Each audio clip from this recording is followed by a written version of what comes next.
Welcome to another Jackalmen Games podcast. We were created with laughter in mind, so join us while we giggle and grow together. It's your host Stonegood, here after a week hiatus with Headless Django and James Fortune Voyager. How's it going, guys? Hey, everybody. Jeff is not new to our podcast, nor is he new to our team. He just hasn't been on in a while. Jeff is our article writer primarily, and you're starting to dip into new stuff. I am. I have learned how to computer, and I've learned how to YouTube, and so hopefully I'll actually maybe have some videos coming out in the future. But that was through great efforts. Who's your primary sensei? It was definitely Fortune Voyager. He was the biggest help for me there. He took me under his wing and raised me up so I can be a smart boy on the internets and get done what I got to get done. But I was very happy. But you can't teach an old jackal new tricks. Yeah, you can. You can. I mean, should we mention that you're the oldest Jackalmen? That's perfectly fine by me. I think anybody who looks at the website for 2 seconds can figure that one out. So. No. We got James's beard is very mysterious. It's very majestic. Yeah, he could be Gandalf. Yeah. Yo, Kevin got or not Kevin. God damn it, Eric got complimented on his beard at the drive-thru at McDonald's today. Dude was like, "Dude, you have a beard like Thor." Well, I mean, if you listen to some of our older casts or Let's Talks, we talked to Andrew Cox, and that's what we were saying, is that the beard wins games. It does, and now we got a whole stack of them on our team, so, we're going high. Well, so 2 beards. Deanna's got to grow one. When Deanna grows one, it's GG. So there you go. Since our last pod, Convergence has been released, and some of our team has been able to dabble with it more than others. I have dabbled with it the most. How have you guys been doing? Well, I've been spending most of my time, along with Maul, trying to get our collection sorted back together and ready for both rotation and actually getting it all in order and in binders and nice and good looking. We just went to an event focused on the new set, and other than that, we kind of just went to the store, bought our boxes, and went home and got started on the sorting process. What have you been doing, Jeff? Same. I day of the release, actually at midnight, the night before the release, went up there, got 2 boxes, came home. My wife and I have a routine of how we open packs. We get them all sorted out. We actually binder them up and sleeve them as we go. I think it took us like almost 3 hours to open the 2 boxes. I'm not a tear through kind of guy. I like to savor the pack openings. And then, but the 2 events I've got to do so far, that night on the release day, I got to go to a sealed box tournament, which is probably one of the most fun things I've done in Destiny, where you just buy a whole box, you tear it all open, and you build a deck from it right there. I had a great time at the event. I was fortunate enough to win the event, mostly because I opened Elite Lor Santeca and Padme, her ship, and the Imperialist, which I believe is the Palpatine ship. I just had dice with focus all over the table the entire night, and it was pretty crazy. I've done a draft too, so the draft went well. We had an 8-man draft. That is way less than I've been. I've already been to a Convergence regional. I opened the equivalent of 17 boxes because at my locals, Highlander Games in Boonton, New Jersey, we open on our normal Destiny night, and that day will remain nameless.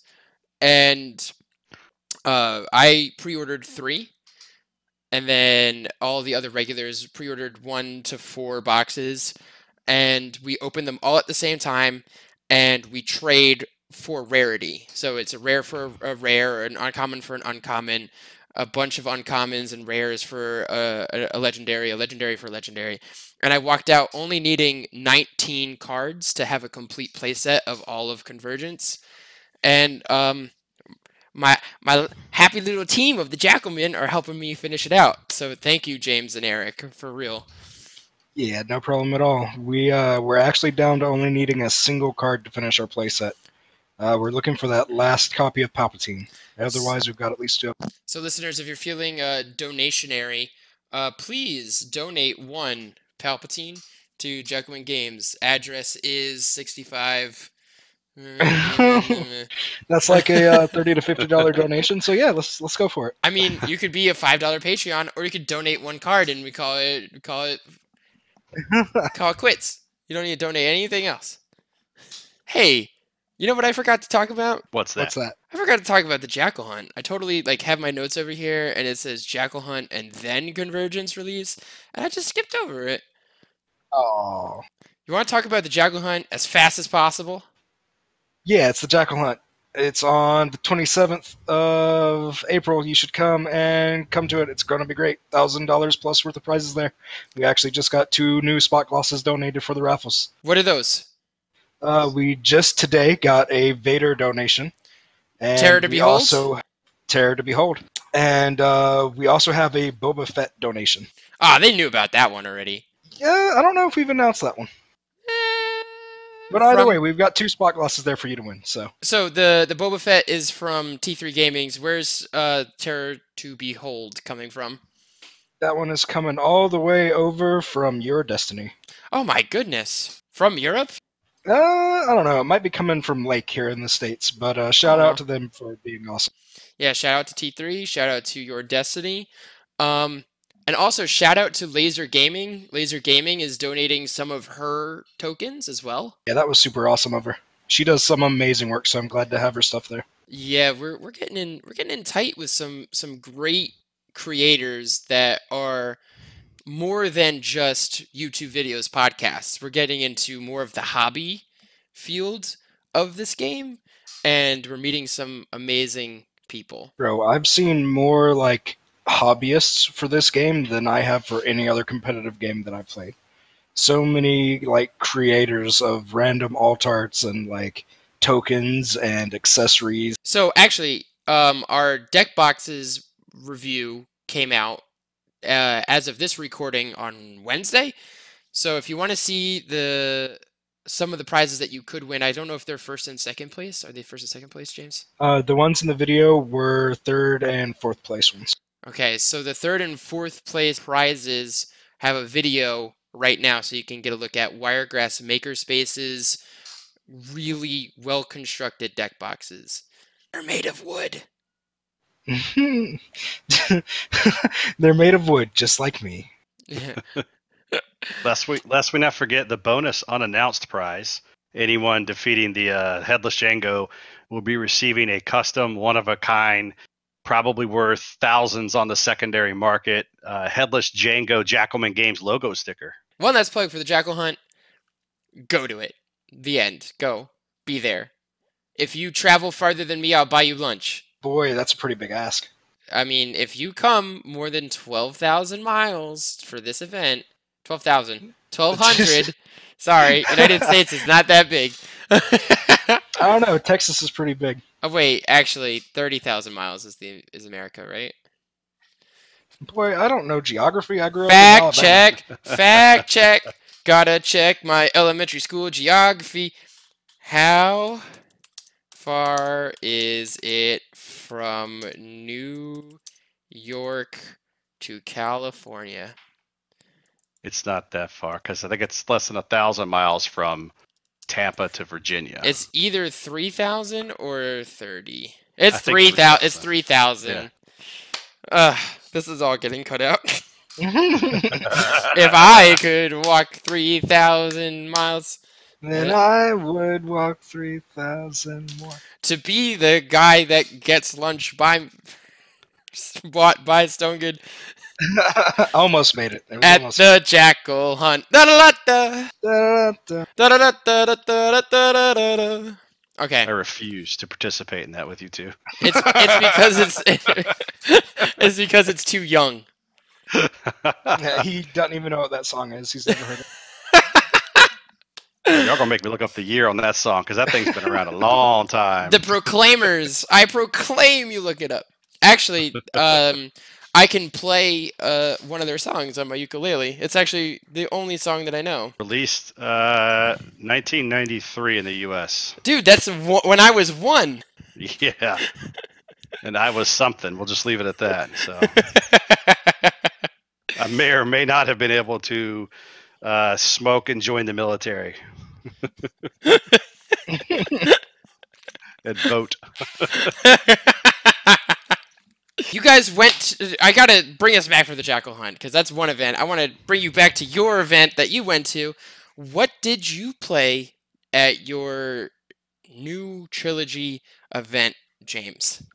Yeah, so it was trilogies just after the set launch, so no starter sets yet. The new draft set hasn't been launched yet, so it was just most of Convergence, and I ended up playing Mace Padme.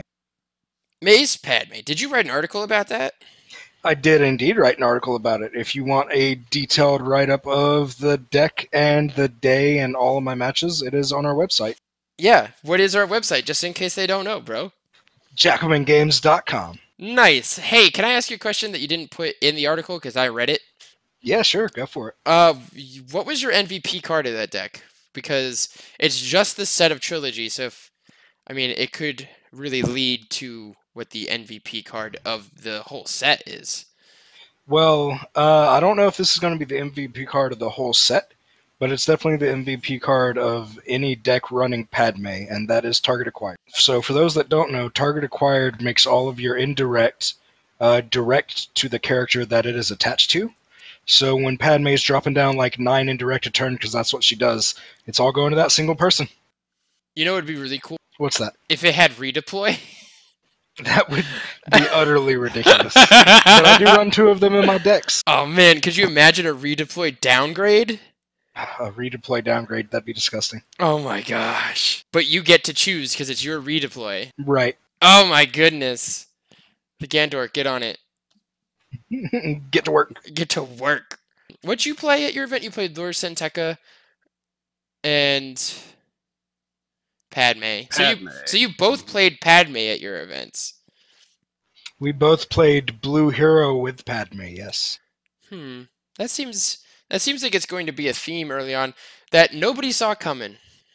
Nobody. Well, that's because Padme was the last to be spoiled. That's true. She came in that last wave, and she was kind of spoiled beforehand, but it had her health wrong, I think it was, on the spoil that leaked. She is stupid strong and way easier to keep alive than I expected. Okay, cool. Hold on to that thought. I gotta pee like a crazy person. Okay. So does that mean you and I can just talk nonsense while he's That's gone? right. Because he has to edit this out anyway. We can take it over. Oh, well, let's see. What should we podcast about then? How about alcohol? How about alcohol? So I get to hear everything that you just talked about in about 2 days. We talked about alcohol. So we were talking about Padme.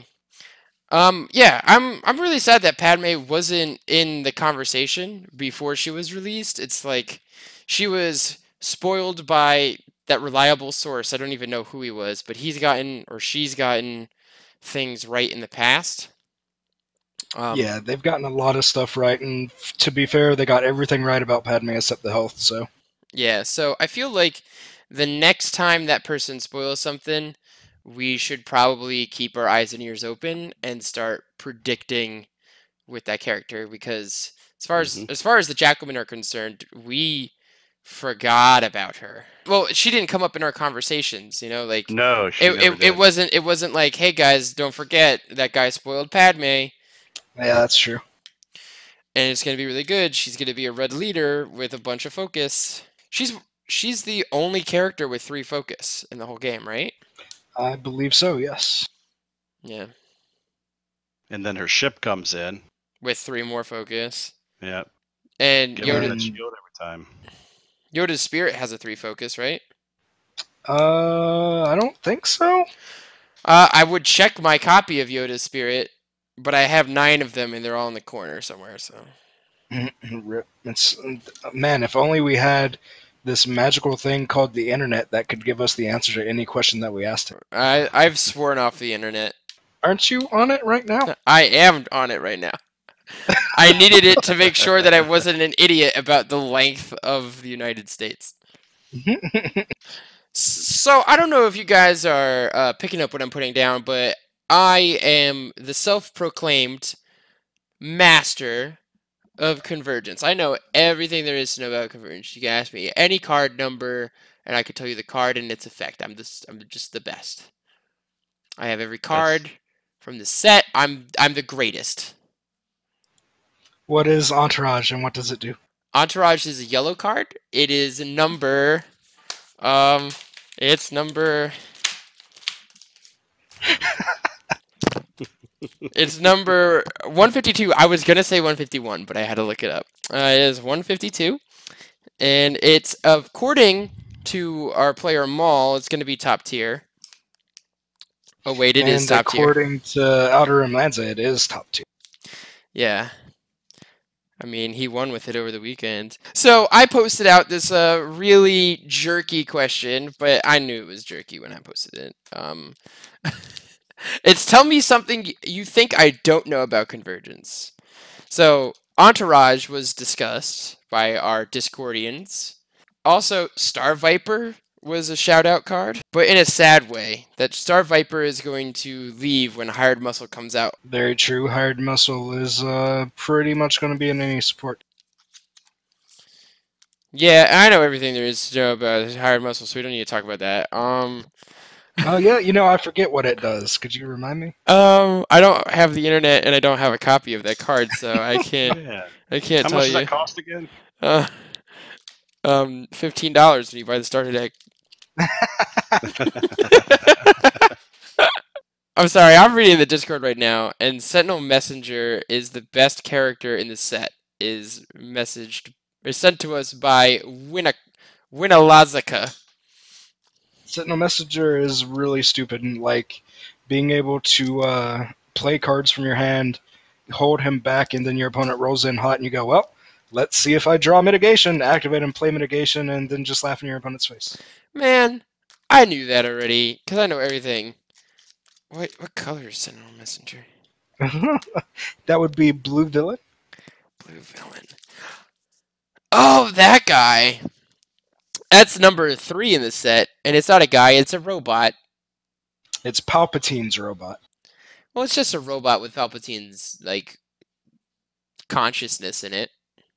Is that really what it is? Because I didn't know what that was from any kind of... Oh, it's from a canon story, and it's also in Battlefront, where after Palpatine is dead, this robot comes out and starts controlling the takes back control of the Empire. It's like, this is my last orders. Basically, they were there to give out the Empire's closing orders once Palpatine died. And one of his last orders was like, turn all of the oxygen into fire, right? Basically, yes. Like, it was Operation something. Ember. Operation Ember? Yeah. That sounds right. Yeah, hold on. Maul is actually playing through Battlefront 2 right now. So he'll learn about that. Oh, Cinder. Sorry. Operation There we Cinder. go. Operation Cinder, yeah. I had to not use the internet and go way back into my mind. I know Jedi Geek Girl is like, it's Operation Cinder! And you're not describing it correctly, Kevin. Join us in today's podcast where we say all the wrong things about current canon. Yeah, and also about our own country. How about this question? Is it Dengar or Dengar? Dengar. It's... Because am I correct that we've never actually heard his name spoken? Like, I mean, has anybody ever talked about him before in any of the visuals? I'm just going to call all media that's movies, TVs, everything. I don't think so. Interesting, right? Well, okay, so you know that most villains, their names are just scary words changed a little bit? Like Sidious and Maul. Darth Father. Dengar, Danger. You're going. Yeah, Dengar or Anger. Yeah, so I'd feel like it'd have a similar sound to a scary word. Speaking of Dengar and anger, I'll give a shout out to Skillet just to let him know that we all think that Dengar is not the best bounty hunter of all time. He's not. I don't know. Nobody's like hyping him up. I mean, I'm pretty excited to actually put a deck together and play with him. That's one of the greatest things about Convergence is that, you know, even though it took a long time to come out, outside of GQs, we don't have any major tournaments to prep for, so we can have some good times with some of these characters. There is a major tournament coming out. It's the Jackal Hunt, April 27th, in Mount Florida. Yes, that is still. I was going to say, with the exception of that coming up. And that's a pretty major tournament to remember, Jeff. We're going to have to get you some new memory. That's right. Look, I filled up my brain today learning how to YouTube. Part of me feels like Dengar is very much the Afra of the set. You know, when Afra came out, you're like, dang, she's going to be great. I wish there was more droids. I think that's the exact same thing, because as soon as more downgrades come out, he's going to be unstoppable. Yeah. So, you know, the sentence is the same, just take out Afra, put in Dengar, take out droid, put in downgrade, and then you have the same exact sentence. So I'm liking that call. There will be a sad, but just Dengar. I like Agent of Zion's line there about Phasma having the best mitigation suite and standard. Yeah, and then I tried to like pick his brain a little bit and be like, give me some more of your thoughts. Are we talking more than just route? And then Win Alaska also mentioned the reprint of Best Defense, Measure for Measure, and Riot Shield. Yeah, Red Villain has a ton of survivability, and honestly, it needs it because most of them don't have health. So give me your over/under on Riot Shield being one of the most played equipments. Riot Shield is like a balanced Force solution. It'll be in every deck that can play it. That's right. I agree. I've been monkeying around a lot with Red Hero, and a 1 cost that blocks 3 damage on all of your troopers it's extremely powerful. And you don't even have to mill cards, so you don't even get like that sad face emote when you mill a card. Oh, there goes 3 of my big weapons. Whoops. That's right. It did not. Beautiful. Loopy mentioned that Yoda is still really good, but that doesn't have anything to do about Convergence. But yeah, Yoda will always still be good, Loopy. Platform chimed in that advanced training is broken, and it definitely is. You know, just turning all of your First Order Stormtrooper die into 5 damage sides, you know, no big deal. No big deal. No big deal. Conscript Squad is great. Conscript Squad, what is that card? Why don't you tell us? I know everything about it. I didn't say that I don't know it. I just said, what is that card? It's yellow, right? It is not. Then it's definitely Red Villain. I don't know about that. You're batting 50 now. So is it red neutral? Batting 500. Red neutral. Hey. When you were, I've got to play a little bit, like I said with. I have it. I got it. I own that card. I got it. Hey, they're troopers. That's right. They are. Dude, that's really good. You sound surprised, like you didn't know that. Hey man, that's also like really good for advanced training too, because they're troopers. Yeah, it is. And they're blanks, so damages. And it's a target for measure for measure. Measure for measure. Remove a trooper die. No! Shh! There it is! Oh, yeah, that's really good. Yep. Is this bit funny at all, or is it just dumb? It's almost out saying it's welcome. And then, this is where our conversation takes a turn, because I asked that question in the morning, and then about 2 hours later, all of the errata came out for Convergence. And so that means we're talking Theed. We're talking all of the infinite we're talking all the infinite cards getting their new, or characters getting their new subtype. We're talking Lat getting nerfed, and the Force Tree getting officially reworked. And then all of the stupid drama of like FFG should have known this, and where's the testers, and the blah, blah, blah. So let's talk about that. All right, so Theed. I think that they hit Theed appropriately, and I think that it will still be used in plenty of decks. For those that don't know, the Theed nerf is that you now have to remove a die to gain that resource.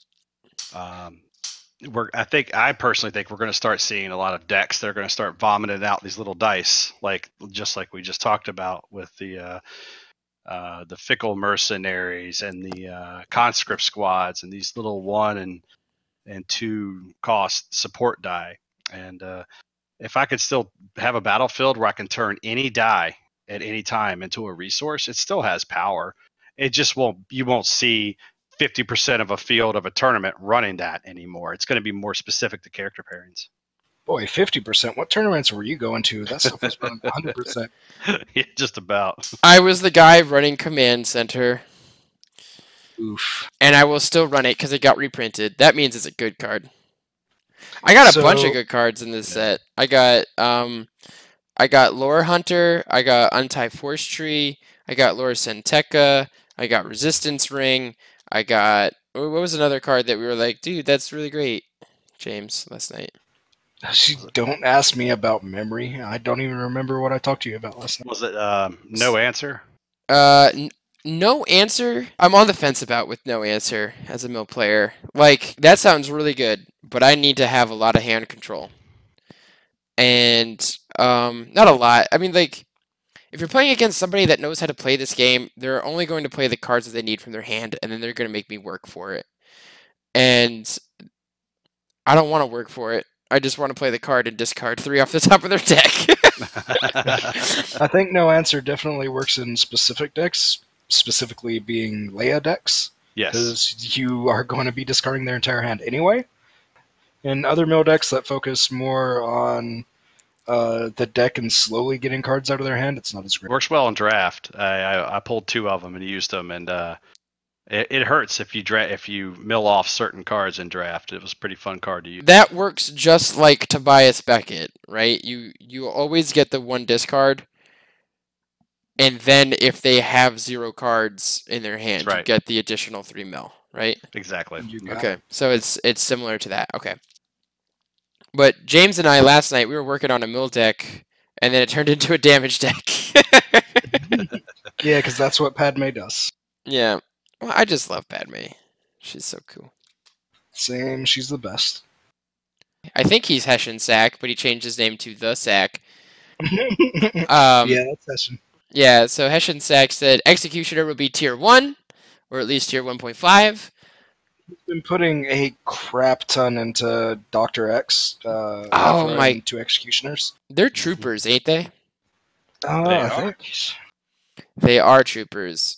And their battle axes aren't troopers too, right? I wish their axes were troopers. They are not, yeah. So, has anybody tried Phasma with... Oh no, do they fit? Phasma and Executioners? No, because Phasma's what... Well, I guess she would, but you'd lose the advanced training. She would. Executioners are 8? Right? Yes. Yeah, so you wouldn't do the advanced training. You'd lose out on it. Anyways, and then Ledin says Mill will rule again in Convergence with Lore Hunter and Santeca, and that's what really piqued my interest last night. Lore Hunter is crazy, in my opinion. If you don't know about Lore Hunter, it's like after you activate the attached character, you may look at the top 2 cards of a player's deck, discard 1 of those cards, and then add the other card to the player's hand. So you're effectively negging them 2 every turn. It's a 2 mill, but you just put 1 in their hand. Yeah, it's super consistent. So if you have a deck that's really, really slow for mill, which most of them are, you just wait for them to be like, man, I'm out of stuff to do. Claim, and then you activate that character with Lore Hunter. And you put a card in their hand, they're going to draw anyways.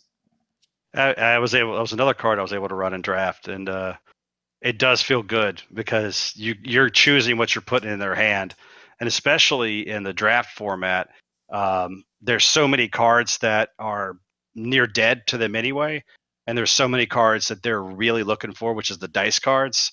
So you just mill off the dice card and hand them the one that's nearly dead, and it feels good.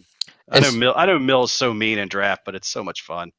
it just seems like, hey man, which one's the best one of these cards? These two cards. The best one right now is this one. That one's in the garbage can, and That's you put right. that one in your hands, and we'll deal with that one later. Okay? Okay.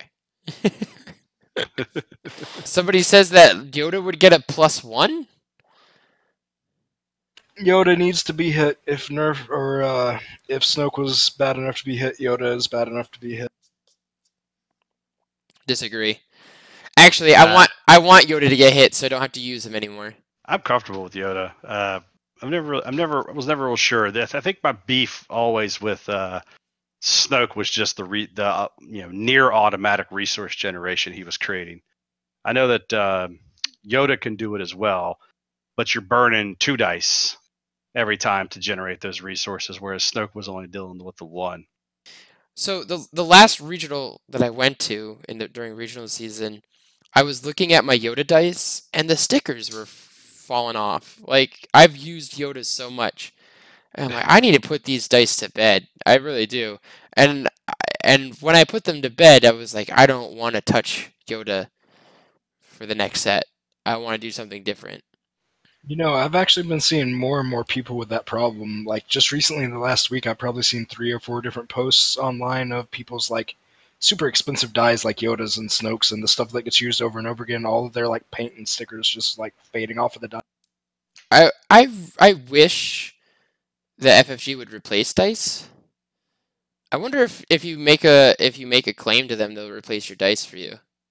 They can't replace dice because they're made overseas and put into packs automatically. They can replace cards for you because they make them here in house, but I haven't had that problem. I've opened packs with dice that had Mars or where the pictures were a little off on them, but I haven't had anything go like that. But I'm also the person who shows up at regionals with 4 decks, not knowing what they're going to play.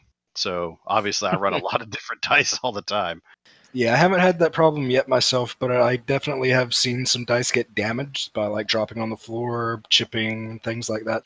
If Yoda Leia becomes the prominent mill deck again, I will figure out a way to not play Yoda. Because Good luck with that one. I have this stupid rule where I need to make this game as hard as possible. Well, you're talking to a guy who tried to make the first gen work for 3 sets, as going as far as running her solo a couple times. So I know the Solo stubbornness. Jin. I know the stubbornness of trying to make something work. And then someone was crying about Villain Mill never getting its time to shine. And then I jokingly posted my idea of Watto Dooku Sly with Allies of Necessity. And someone counterpointed Wat Dooku Newt with Separatists plot. The problem with Villain Bill was hitting the hand, right? And without Snoke and having somebody to do the 4 discard to somebody, it probably does become a little bit tough. Exhaust this plot and spot any number of leaders to draw that many cards unless an opponent spends a resource or discards a card. So, oh my goodness, it's the characters that he just mentioned. Yes. Are they all leaders? I don't know about Dooku. Sly is not. Dooku is a leader. Watt is a leader. Is Newt a leader? Yes, he is a leader. He's a character leader. So you get to draw 3 cards off the Separatist plot. Yeah, because no one's going to pay you. No one's going to discard a card. But it's like win-win. Exhaust this plot and spot any number of leaders. So you're going to draw 3 cards unless the opponent spends a resource or discards a card. And every turn with Newt, they're going to be either starting with 1 resource or discarding the top 2, right? Yeah, discarding the top 2. That actually seems kind of fun. Disgusting little choke deck. Dude, I actually want to play this deck. That just seems really annoying. Because you play Dooku and you make them discard a card with a blue event, and you have tons of options. Yeah, you just pretty much load it up with blue events and you just try to get to the next round every round. Mm-hmm. That's pretty much what it turns out to. Because every new round you're doing something annoying. So I gotta say, Sly, because in that draft I was able to draft her elite, which was weird to have an elite character. But man, she was annoying. Right? She's a character force jump. The specials, yeah, the specials just, you know, and people don't think about it. So people were, discarding a card to reroll, and I look up and I've got both of her specials sitting there. I'm like, it doesn't matter what you hit, I'm going to blank them and take your last 2 cards, so that you can't do anything with it. She actually turned out to be pretty interesting. Squishy though, very squishy. Oh yeah, she's blowout. Yeah. Rules. Did you have any rules that you wanted to discuss, James, for our rules segment? Yeah, actually, with the release of the new set, there's been a whole lot of questions about the new cards, and I've been kind of gathering them all in one place. Okay. So, one of the questions that I actually personally had was about the new Fighting Pits battlefield. Its power action lets you reroll one of your character dice and one of your opponent's character dice, and then you deal damage to those characters based on the number showing on the die that you just rerolled. The question was, if you use it to reroll, say, a First Order Stormtrooper die that was power actioned in by Phasma, do you take any damage because there's no corresponding character die? And the answer is no, you take no damage, but your opponent does. So it's kind of a free reroll for both of you, and your opponent gets a negative damage out of it. So I think that's going to be pretty strong in specific decks that are running those extra character dies, like the Mega Blaster, Trooper, and Phasma and stuff. All right. So TC3211 asked another question about Fighting Pit and whether or not the damage done from it happens simultaneously, or if it's an effect from a single player and each player has a damage effect if the order is chosen by the owner of the card. The answer is that it happens simultaneously, which means in the fringe case that both of your last characters are defeated on both sides, then the controller of the battlefield would win the game. That's crazy sauce. It's gonna happen. It is definitely going to happen, and I can't wait to hear about it.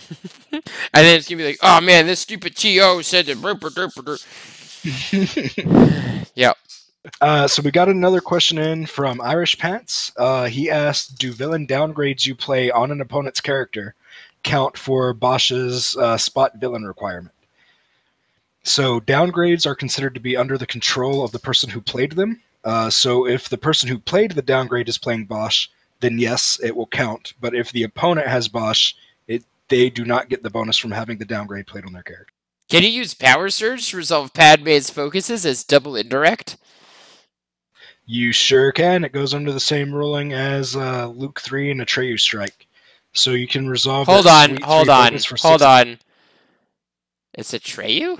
It's not Ataru? I say it Atreyu. I don't know. Oh my gosh, I'm gonna get messages. How does Double Down interact with the other deck building restrictions, such as Infest Nest and Infest Marauder? So this one was actually a really interesting one that came up on the Discords. Turns out that all deck building restrictions work in a vacuum. So if you're playing Infest Nest, Marauder, and Double Down, you add the 2 hero and villain cards from Infest Nest. You then add the hero and villain card from the Marauder, and then you would add a third copy of 2 cards from Double Down. But those cards from Double Down can only be cards that you can legally play. So in this particular deck instance, you can only add a third copy of a neutral card with Double Down. So you can't kind of cheat and get a other side's triple card, if that makes any sense. No, that totally makes sense, and that's something that I've been thinking about, and it's one of those things that, much like Yoda, I want to make the game more difficult for myself, and if I don't understand it, I just don't play it. So I don't want to play Infest Nest and Infest Marauder with Double Down, because that seems too hard. Yeah, I think I agree with that one. It's actually pretty hard to play Infest Nest and Marauder just by themselves, because you can do 2 Marauder and Infest Nest. But building mostly neutral-only deck, there's just not all that much left in the post-rotation. Hey guys, Yes, sir. before we do plugs, I need to go to the bathroom one more time. I'm so sorry. Okay. I've been You and your little bladder. And I'm the old guy. I've been drinking. I drank a gallon and I drank 215 ounces of water right now. So just shush your mouth. We have our Patreon to plug. We can always. Oh man, we could always use your support in any way, shape, or form. It could be a comment on our YouTube channel. It could be a thumbs up on one of our posts on Facebook, or it could be a $1 donation on Patreon. The money we use is always used to either fund events like the Jackal Hunt or to better our equipment to give you more quality content. In this case of the Jackal Hunt, a lot of the funds are going to the elementary school just around the corner. So we're trying to make sure that we give back in any way that we can. You can check out new articles coming at you on jackalmengames.com, as well as the spoilers if you don't have them yet for TTS.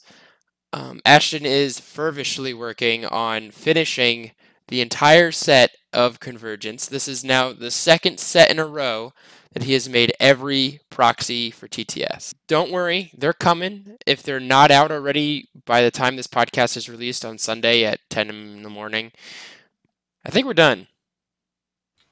Sounds good. Feels like we're done. Sure. It feels like we're done. Well, we're never actually done until we do the closing statement. Closing time. And you said you didn't want to participate in the Proclaimers song. When did that song come out? When I was 18 years old. When we didn't have internet radio, and every time you turned on the radio, you heard that effing song. Closing time. Oh, that song, I don't know. I'm talking about the Proclaimers song. Oh, you said your age. Oh, snap. Yes, I turned 44 last Sunday. 44, that's it? Yeah. Yo, wait. That hurt. Have we have we used our F-bomb yet? We have not. All right. Use one per episode? We get one per episode. Oh. Because it's PG-13. We're the Deadpool of podcasts. Well, the Deadpool holiday edition of podcasts. There you go. Yeah. Whatever that thing was called. I would like to bring you a closing statement from the Gandork. Fuck you, Sean.